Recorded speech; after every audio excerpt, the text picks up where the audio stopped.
नमस्कार, स्वागत है आपका खबर एचपी में। तो आइए जानते हैं हिमाचल के हर छोटे बड़े शहर से जुड़े 30 फटाफट बड़ी खबरों को। इससे पहले यदि आप वीडियो को लाइक नहीं किए हैं तो लाइक कर दीजिए और चैनल में नए तो चैनल को सब्सक्राइब कर लीजिए। और आप वीडियो को कहां से देख रहे हैं कमेंट बॉक्स में हमें जरूर बताइए। सीएम सुक्खू बोले सीबीएसई स्कूलों के अध्यापकों का बनेगा अलग कैडर, ममलिक बनेगी तहसील। जी हां, मुख्यमंत्री सुखविंदर सुक्खू ने सोलन जिले के ममलिक में मंगलवार को एक विशाल जनसभा को संबोधित करते हुए ममलिक उप तहसील को स्तरोन्नत कर तहसील बनाने की घोषणा की। उन्होंने ममलिक में लोक निर्माण विभाग का उपमंडल खोलने तथा स्कूल की छत के लिए 50 लाख रुपए देने की घोषणा की। इसके अतिरिक्त जिन्होंने सांस्कृतिक कार्यक्रम के लिए 50,000 रुपए देने की भी ऐलान किया। उन्होंने कहा कि राज्य सरकार पारदर्शिता सुनिश्चित करने के लिए प्रदेश भर में राजस्व लोक अदालतों का आयोजन कर रही है और पारदर्शिता के लिए माई डीड परियोजना आरंभ की गई है, जिससे भूमि की रजिस्ट्री के लिए आम लोगों को बार बार सरकारी दफ्तरों के चक्कर न लगाना पड़े। को आयोजित होगी हिमाचल पुलिस की B1 परीक्षा, साइड क्रैश होने के चलते हो गई थी रद्द। हिमाचल प्रदेश पुलिस विभाग की पदोन्नति परीक्षा B1 यानी कि ऑनलाइन अब 9 नवंबर को होगी। प्रदेश पुलिस मुख्यालय B1 परीक्षा के लिए हिमाचल प्रदेश से राज्य इलेक्ट्रॉनिक्स विकास निगम लिमिटेड को पुख्ता बंदोबस्त करने के निर्देश दिए हैं। बीते 26 अक्टूबर को यह परीक्षा तकनीकी कारणों से स्थगित करनी पड़ी थी। अंतिम ऑनलाइन B1 परीक्षा 2 शिफ्टों में आयोजित होगी। वही सुबह की शिफ्ट सुबह 10 बजे से दोपहर 1 बजे तथा शाम की शिफ्ट दोपहर 2 बजे से शाम 5 बजे तक होगी। पुलिस मुख्यालय ने सभी संबंधित अधिकारियों को आवश्यक व्यवस्थाएं सुनिश्चित करने के निर्देश दिए। पुलिस महानिदेशक अशोक तिवारी ने बताया कि सभी पुलिस कार्यालयों, state vigilance and anti corruption bureau, SFSL, SDRF सहित अन्य इकाइयों को सभी जरूरी तैयारियां समयबद्ध पूरी करने को कहा गया है। इस समग्र शिक्षा ने जेई नीट की फ्री कोचिंग के लिए आयोजित किया चयन टेस्ट, 7,000 बच्चों ने लिया हिस्सा। ये समग्र शिक्षा सरकारी स्कूलों के मेधावी बच्चों को जेई और नीट की निःशुल्क की कोचिंग प्रदान कर रहा है, ताकि कोई भी मेधावी बच्चा संसाधनों के अभाव में अपने सपनों को पूरा करने से वंचित न रहे। समग्र शिक्षा हर साल मेधावी बच्चों को फ्री कोचिंग के लिए तैयार करता है। समग्र शिक्षा की ओर से इसके लिए कक्षा 11 के छात्रों के लिए ऑनलाइन चयन टेस्ट प्रदेश के सभी 12 जिलों में आयोजित किया गया। समग्र शिक्षा निदेशक राजेश शर्मा के मार्गदर्शन में आयोजित इस महत्वाकांक्षी पहल के तहत प्रदेश के लगभग 7,000 छात्रों ने भाग लिया।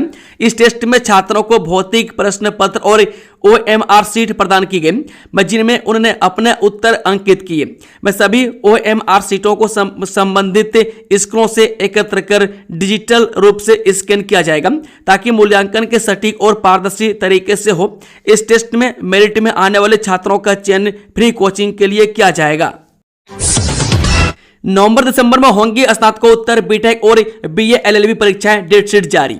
जी हिमाचल प्रदेश विश्वविद्यालय ने स्नातकोत्तर degree, diploma, BA LLB honours और बीटेक पाठ्यक्रमों की नियमित और रीअपियर परीक्षाओं की तिथि घोषित कर दी है। विश्वविद्यालय की परीक्षा संचालन शाखा की ओर से सोमवार को जारी अधिसूचना के अनुसार सभी परीक्षाएं नवंबर और दिसंबर में होंगी। परीक्षाओं के फॉर्म 10 नवंबर तक विश्वविद्यालय की वेबसाइट पर ऑनलाइन भरे जा सकेंगे। इसके बाद निर्धारित नियमों के अनुसार विलंब शुल्क लिया जाएगा। इस सावधान हिमाचल के सबसे बड़े अस्पताल में हिमकेयर और आयुष्मान योजना में नहीं मिल रहा उपचार, इधर उधर भटक रहे मरीज। शिमला के IGMC अस्पताल में हिमकेयर और आयुष्मान योजना के तहत इलाज बंद होने से मरीजों को परेशानी हो रही है।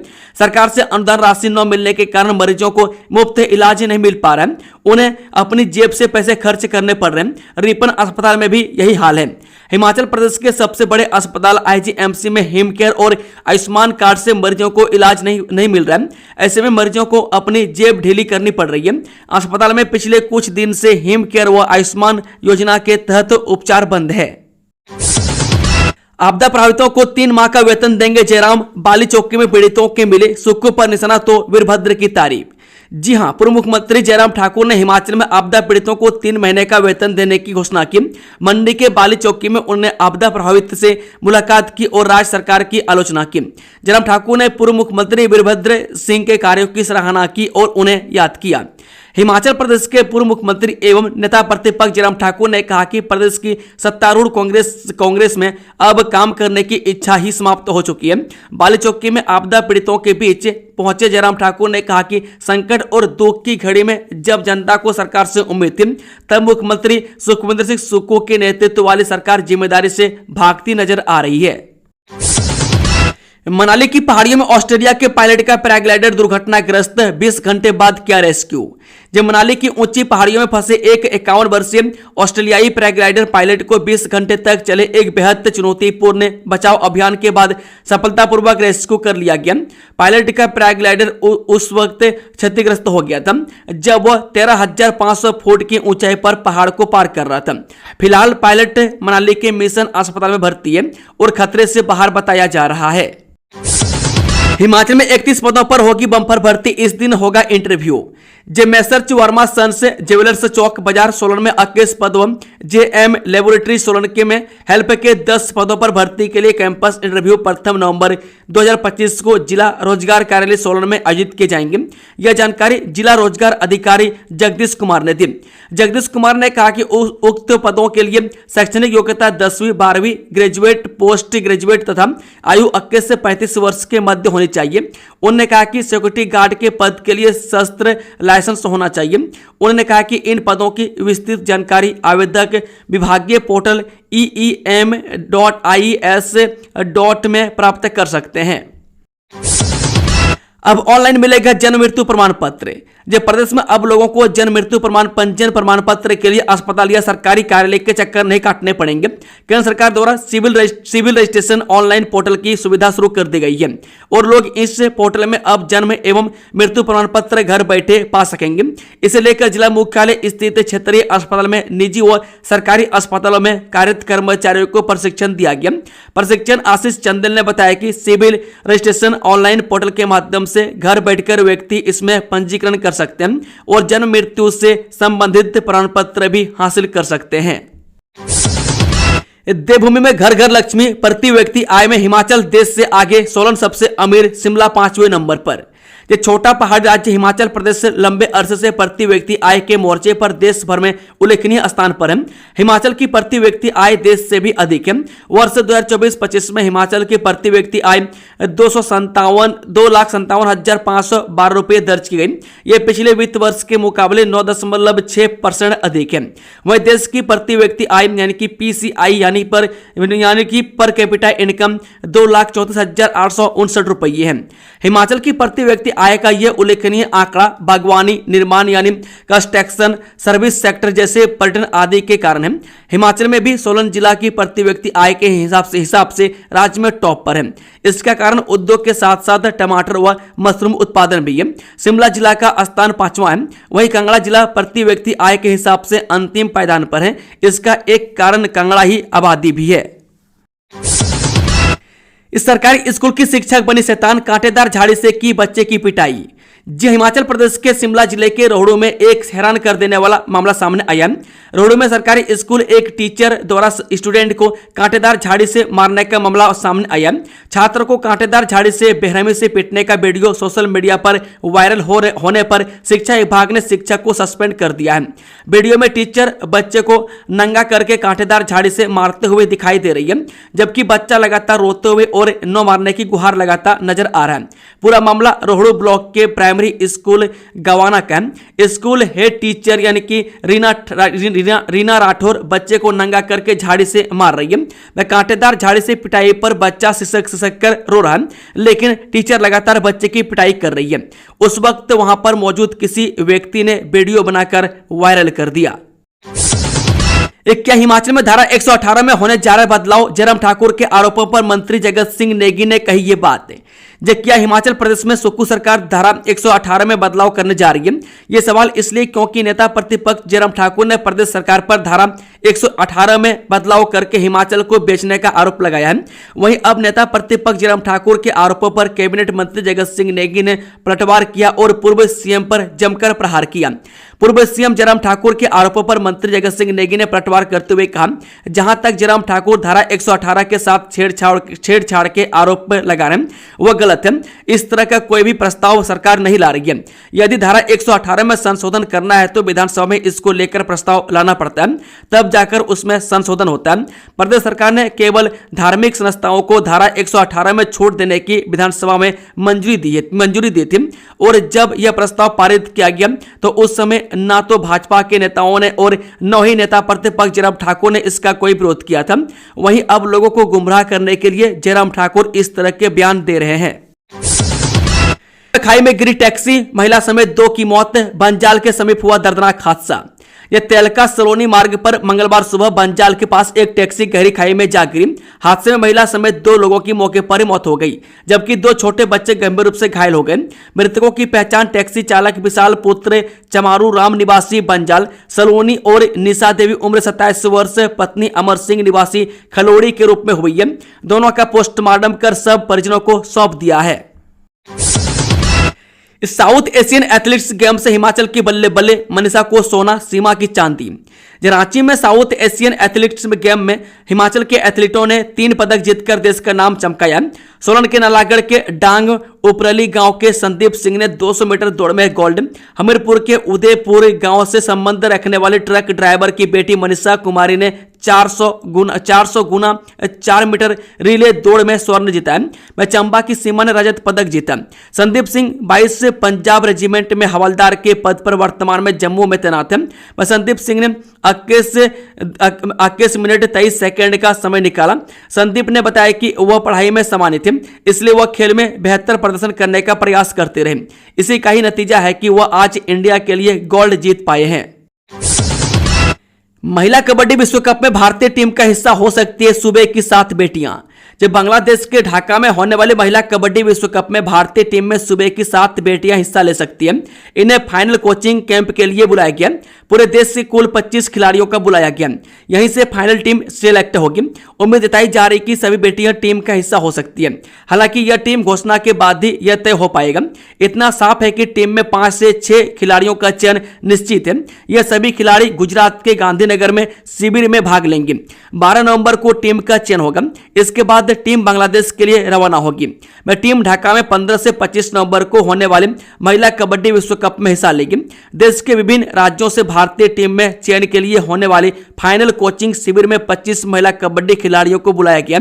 इसमें 7 खिलाड़ी हिमाचल प्रदेश से है। रीना कश्यप ने चौकी मेले के समापन पर खोला खजाना। डिम्पर पंचायत को 3 लाख और जेठा स्थान को दिए 1.5 लाख रुपये। विधायक रीना कश्यप ने राजगढ़ की डिम्पर पंचायत में लंगर भवन के लिए 3 लाख रुपए देने की घोषणा की। उन्होंने चौकी मेले के समापन पर यह घोषणा की। विधायक ने जेठा स्थान भागोडिया के लिए भी 1.5 लाख रुपए देने की घोषणा की। उन्होंने लोगों की समस्याएं सुनी और अधिकारियों को समाधान के निर्देश दिए। मंत्री सुक्कू दिल्ली रवाना। वित्त मंत्री व 16वें वित्त आयोग के अध्यक्ष से मुलाकात के बाद जाएंगे बिहार। जी हां, मुख्यमंत्री सुखविंदर सुक्कू सोलन जिले के ममलिक का दौरा करने के बाद दिल्ली के लिए रवाना हो गए। मैं दिल्ली में उनका केंद्रीय वित्त मंत्री निर्मला सीतारमण और 16वें वित्त आयोग के अध्यक्ष डॉक्टर अरविंद पनगड़िया से मुलाकात करने का कार्यक्रम है। हिमाचल प्रदेश के मौजूदा वित्तीय हालात को देखते हुए दोनों मुलाकातें महत्वपूर्ण हैं। इसका कारण यह है कि केंद्र सरकार की तरफ से प्रदेश के लिए दिसंबर 2025 तक ऋण लेने की सीमा 7,000 करोड़ रुपये तय की गई है, जिसमें से अब तक 6900 रुपये कर्ज लिया जा चुका है। यानी सरकार के पास अक्टूबर माह के बाद सिर्फ 100 करोड़ रुपये कर्ज लेने का विकल्प है। इस शादी से एक दिन पहले चुराए थे 10 लाख के गहने। अंतर्राज्यीय चोर गिरोह के 2 सदस्यों सहित ज्वेलर गिरफ्तार। जिला पुलिस से बद्दी की एसआईटी ने हिमाचल, पंजाब व हरियाणा में चोरी की वारदातों को अंजाम देने वाले एक अंतर्राज्यीय चोर गिरोह के 2 सदस्यों और एक ज्वेलर को गिरफ्तार किया। पुलिस थाना मानपुरा के तहत गांव के ढेला में 3 अक्टूबर को हुई चोरी की वारदात के बाद विशेष एसआईटी टीम गठित की थी। ढेला निवासी कृष्ण कुमार की पुत्री के विवाह से एक रात पहले लगभग 10 लाख के गहनों की चोरी की वारदात को अंजाम दिया गया था। शिकायत के बाद एफएसएल टीम ने घटनास्थल से साक्ष्य जुटाए थे और सीसीटीवी सेल की सहायता से विशेष जांच दल गठित कर जांच शुरू की गई थी। मंत्री विक्रमादित्य का ऐलान, 40 लाख से चौड़ी होगी चायली खुर्द सड़क। हिमाचल प्रदेश सरकार ने लोक निर्माण एवं शहरी विकास मंत्री विक्रमादित्य सिंह ने शिमला शहर के साथ सट्टी ग्राम पंचायत चायली में 40 लाख रुपए की लागत से चौड़ी होने वाली चायली खुर्द सड़क का शिलान्यास किया। इस अवसर पर उन्होंने कहा कि प्रदेश सरकार द्वारा शहरी क्षेत्रों के साथ साथ ग्रामीण क्षेत्र की हर पंचायत का समान विकास सुनिश्चित किया जा रहा है। उन्होंने कहा कि चायली क्षेत्र एक ऐतिहासिक क्षेत्र है जिसका शिमला शहर के विकास में बहुत बड़ा योगदान रहा है, इसलिए इस पंचायत के विकास में कोई कसर नहीं छोड़ी जाएगी। इस सड़कों पर फोटो और वीडियो बनाने पर बैन, सड़क हादसे रोकने को पुलिस का बड़ा ऐलान, स्टैंडबाजी पर कसेगी नकेल। हिमाचली सड़कों पर पहली बार नो स्टॉपिंग जोन चिन्हित किए जा रहे हैं। इन सड़कों पर फोटोग्राफी और वीडियोग्राफी करना भी प्रतिबंधित होगा। हिमाचल प्रदेश में आए दिन हो रहे सड़क हादसों को रोकने तथा स्टैंडबाजी पर नकेल कसने के लिए पुलिस ने नो स्टॉपिंग जोन चिन्हित करने का फैसला लिया। बता दें कि हिमाचल पुलिस महानिदेशक अशोक तिवारी ने सभी पुलिस अधीक्षकों को आदेश जारी किए कि हिमाचली सड़कों पर नो स्टॉपिंग स्थल चिन्हित कर अवहेलना करने वालों के खिलाफ कड़ी कार्रवाई की जाए। हिमाचल पुलिस द्वारा हर ब्लॉक के स्पॉट पर विशेष साइन बोर्ड लगाए जाएंगे। घुमारवीं में बनेगी पहली डिजिटल यूनिवर्सिटी, तकनीकी शिक्षा मंत्री राजेश धर्मानी का ऐलान, 300 करोड़ से होगा निर्माण। जो घुमारवीं विधानसभा क्षेत्र के अंतर्गत कसारों में हिमाचल की पहली डिजिटल यूनिवर्सिटी स्थापित होगी। इस यूनिवर्सिटी पर करीब 300 करोड़ रुपए की राशि खर्च होगी। इस महत्वाकांक्षी परियोजना के लिए भूमि अधिग्रहण की प्रक्रिया जारी है, शीघ्र ही इसका निर्माण शुरू कर दिया जाएगा। तकनीकी शिक्षा मंत्री राजेश धर्मानी ने घुमारवीं विधानसभा क्षेत्र के तहत एक कार्यक्रम में यह ऐलान किया। अब इस यूनिवर्सिटी का कार्य जल्द शुरू होगा। इसका लाभ स्थानीय लोगों के साथ ही हिमाचल के युवाओं को भी मिलेगा। घुमारवीं विधानसभा क्षेत्र के तहत कसारों में डिजिटल यूनिवर्सिटी की स्थापना से क्षेत्र के युवाओं को विश्व स्तरीय, सस्ती और गुणवत्तापूर्ण शिक्षा मिलेगी। यूनिवर्सिटी में पारंपरिक विषयों के साथ आर्टिफिशियल इंटेलिजेंस, साइबर सुरक्षा, data science, semiconductor, machine learning और उभरती प्रौद्योगिकियों पर आधारित उद्योग केंद्रित पाठ्यक्रम शुरू होंगे। यह परियोजना घुमारवीं क्षेत्र के आर्थिक और सामाजिक विकास में मील का पत्थर साबित होगी। कुफरी महासू पीक पर एनजीटी का बड़ा फैसला। हिमाचल प्रदेश के प्रसिद्ध पर्यटन स्थल कुफरी महासू पीक को अब बेकाबू भीड़ और पर्यावरणीय संकट से राहत मिलने जा रही है। राष्ट्रीय हरित अधिकरण ने एक ऐतिहासिक आदेश में कहा कि इस क्षेत्र में रोजाना अधिकतम 2232 पर्यटक और केवल 293 घोड़े ही जा सकेंगे। अधिकरण ने हिमाचल सरकार को निर्देश दिया है कि वह 3 महीने के भीतर पर्यावरण अनुकूल नियमावली तैयार करें, जिससे पर्यटन और पर्यावरण के बीच संतुलन बना रहे। यह आदेश 14 अक्टूबर को एनजीटी की प्रधान पीठ नई दिल्ली ने शैलेंद्र कुमार यादव बनाम हिमाचल प्रदेश सरकार मामले में सुनाया। आदेश को 27 अक्टूबर को सार्वजनिक किया गया। पीठ में न्यायमूर्ति प्रकाश श्रीवास्तव अध्यक्ष और डॉक्टर ए सेंथिल वेल विशेषज्ञ सदस्य शामिल थे। उन्होंने ठियोग के वन विभाग अधिकारी की रिपोर्ट को स्वीकार किया, जिसमें सीफू एंटेस पारिस्थितिक वहन क्षमता पद्धति के आधार पर वैज्ञानिक अध्ययन किया गया था। रिपोर्ट में इलाके की ढलान, मार्ग की स्थिति, वनस्पति और स्वच्छता के स्तर का विश्लेषण किया गया था। केंद्रीय कर्मियों के लिए 8वें वेतन आयोग का गठन, 18 महीनों में देगा रिपोर्ट। सरकार ने केंद्रीय कर्मचारियों के वेतन और भत्ते में संशोधन की सिफारिशों के लिए मंगलवार को 8वें वेतन आयोग के गठन के साथ साथ उसके काम के दायरे और शर्तों को भी मंजूरी दे दी है। आयोग को 18वां महीने में रिपोर्ट देनी होगी। प्रधानमंत्री की अध्यक्षता में मंत्रिमंडल की बैठक के बाद सूचना एवं प्रसारण मंत्री अश्विनी वैष्णव ने संवाददाताओं को बताया कि उच्चतम न्यायालय की पूर्व न्यायाधीश रंजना प्रकाश देसाई आयोग की अध्यक्ष होगी। भारतीय प्रबंधन संस्थान बेंगलुरु के प्रोफेसर पुलक घोष को आयोग का अस्थायी सदस्य बनाया गया और पेट्रोलियम एवं प्राकृतिक गैस मंत्रालय के सचिव पंकज जैन इसके सदस्य सचिव होंगे।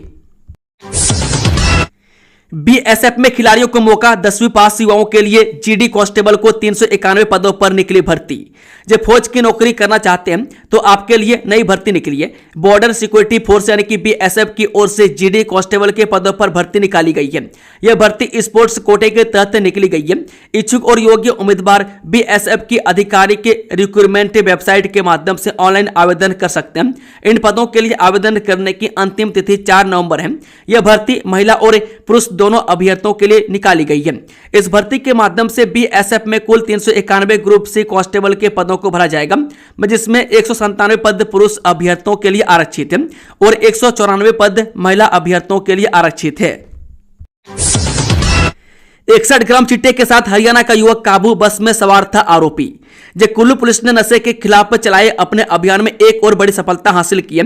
पुलिस की विशेष टीम ने तलोगी के पास नाकाबंदी के दौरान पंजाब रोडवेज की बस में सफर कर रहे हरियाणा के एक युवक को 61 ग्राम चिट्टे के साथ गिरफ्तार कर लिया है। पुलिस से मिली जानकारी के अनुसार पुलिस की एक टीम ने गुप्त सूचना के आधार पर तलोगी के पास नाका लगाया हुआ था और आने जाने वाले वाहनों की सघनता से जांच कर रही थी। इसी दौरान जांच के लिए पंजाब रोडवेज की एक बस को रोका गया। जब पुलिस टीम ने बस में बैठे यात्रियों की तलाशी लेनी शुरू की तो एक युवक पुलिस को देखकर घबरा गया। ऊना में भरे जाएंगे 10 पद, इस दिन होगा इंटरव्यू। जीएमएसएच वेट्स फार्मा लिमिटेड द्वारा अकुशल श्रमिकों के 10 पदों हेतु 30 अक्टूबर को सुबह 10:30 बजे उप रोजगार कार्यालय हरोली में साक्षरता अभियान आयोजित किया जा रहा है। जिला रोजगार अधिकारी ऊना अक्षय शर्मा ने जानकारी दी कि इसके लिए अभ्यर्थी की शैक्षणिक योग्यता 10वीं 12वीं और आयु सीमा 21 से 40 वर्ष निर्धारित की गई है। हिमाचल में यूपी वाला एक्शन, चीटा तस्करों के घरों पर पुलिस ने चलाया बुलडोजर, सरकारी जमीन को कब्जा मुक्त कराया। हिमाचल प्रदेश में नशे के खिलाफ यूपी स्टाइल एक्शन देखने को मिला है। कांगड़ा जिले के नूरपुर में पुलिस ने चिट्टा तस्करों के अवैध मकानों पर बुलडोजर चलाया और सरकारी जमीनों को कब्जे से मुक्त कराया। उप तहसील नंगल क्षेत्र के श्याम भटेरिया गांव में चिट्टा यानी कि हेरोइन तस्करी से जुड़े आरोपियों द्वारा बनाए गए आलीशान मकानों पर पुलिस ने बुलडोजर चला दिया। यह कार्रवाई पुलिस और राजस्व विभाग के संयुक्त सहयोग से की गई, जिसके तहत सरकारी जमीन पर बने अवैध निर्माणों को पूरी तरह से ध्वस्त किया गया। बता दें कि नूरपुर के एसपी अशोक रतन ने जानकारी देते हुए बताया कि जिन आरोपियों के मकानों को गिराया गया वे सभी एनडीपीएस एक्ट के तहत कई मामलों में संलिप्त हैं। जांच में यह भी सामने आया है कि इन मकानों का निर्माण नशे के पैसों से किया गया था और ये सभी मकान सरकारी भूमि पर अवैध रूप से कब्जा करके बनाए गए थे। आरोपियों की पहचान सोनिया पत्नी नरेंद्र कुमार, महिला परमजीत, दीपक और बुआ दास के रूप में हुई है। ये सभी भद्रोया क्षेत्र के रहने वाले हैं। पुलिस से रिकॉर्ड के अनुसार इन सभी के खिलाफ हिमाचल प्रदेश और पंजाब में कुल 27 आपराधिक मामले दर्ज हैं, जिनमें अधिकांश नशा तस्करी और अवैध संपत्ति से संबंधित है। दोस्तों, खबरों का सिलसिला समाप्त होता है। अगर जानकारी पसंद आई तो वीडियो को लाइक, शेयर, चैनल को सब्सक्राइब जरूर से जरूर कर ले। Thank you, all the best. जय हिंद, जय हिमाचल, राधे राधे।